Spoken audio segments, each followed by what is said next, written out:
কোরআন শরীফে আছে, আল্লাহ তাআলা স্পষ্ট বলছেন, যত লোক জাহান্নামী হবে সমস্ত জাহান্নামী ব্যক্তির একত্রিত পরিচয় আল্লাহ বলছেন উলাইকা হুমুল গাফিলুন, এরা মূলত গাফেল।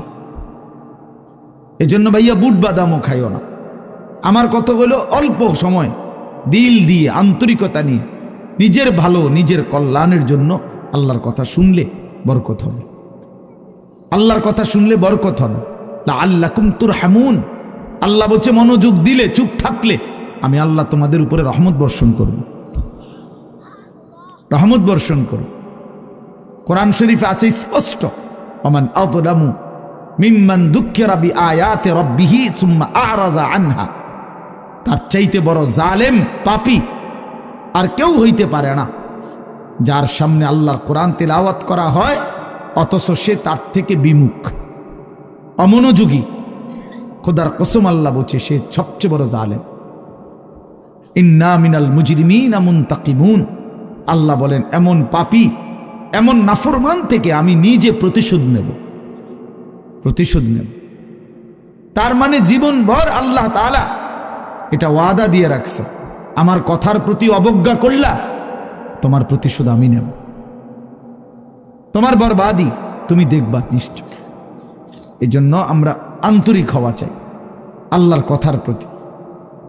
কোরআনুল কারীমের মধ্যে আছে তাকশাইরু মিনহু জুলুদুল্লাযীনা ইয়াখশাউনা রাব্বাহুম, আল্লাহ পাক নিজে বলছে কোরআনুল কারীমের বৈশিষ্ট্য, কোরআন যখন মুমিন শুনবে তো যাদের কলিজার ভিতরে আল্লাহর ভয় আছে তাদের শরীরের চামড়া পশম সহ দাঁড়িয়ে যাবে, শিহরে উঠবে শরীর, সারা দেহের চামড়া নড়ে উঠবে। আল্লাহর কোরআনের বৈশিষ্ট্য এটা।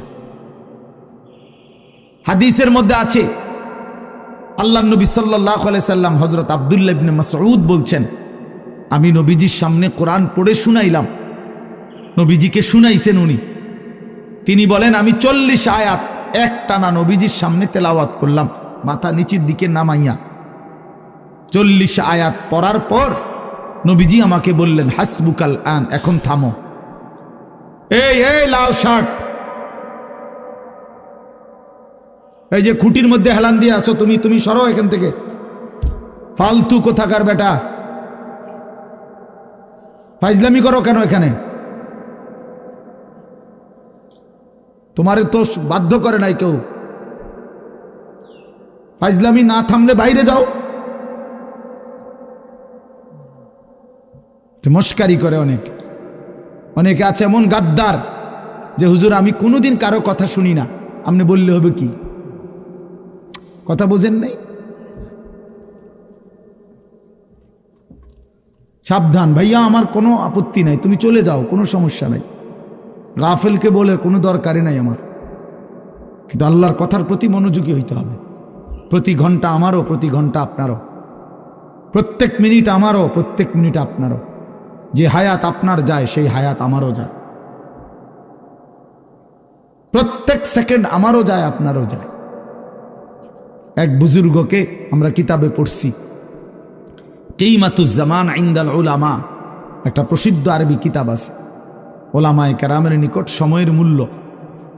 ওই বইতে আছে এক বুজুর্গকে এক ব্যক্তি আইসা বলছে, হজরত আপনার সাথে আমি একটু কথা বলতে চাচ্ছি। হজরত বললেন কোনো দ্বীনি মাসআলা? বললেন না, এমনিই একটু কথা বলব। উনি বলছেন তাহলে তুমি সূর্যকে যেটুকু সময় তুমি কথা বলবো ওইটুকুর জন্য থামায় রাখো। কসম আমরা কিতাবে পড়ছি। উনি বলছে তুমি সূর্যকে থামায় রাখো, যেটুকু সময় তুমি আমার সাথে কথা বলবা ওইটুকু সময়ের জন্য যদি তুমি সূর্যের গতি থামায় রাখতে পারো তাহলে কথা বলতে পারো, নাই তো আমার এইটুকু সময় তুমি নষ্ট করার কোনো অধিকার রাখো না। এই 20 মিনিট তো আমার সময়, তুমি আমার সেই 20 মিনিট নষ্ট করবা কেন? এই আধা ঘন্টা তো আমার টাইম, তুমি আমার হায়াতের আধা ঘন্টা নষ্ট করবা কেন? হ্যাঁ, প্রয়োজনীয় মাসআলা হলে বলতা, শুধু শুধু কথা, শুধু শুধু কি জামা এটা জাফানি টরে কত দিয়া লইছেন? 260 টাকা।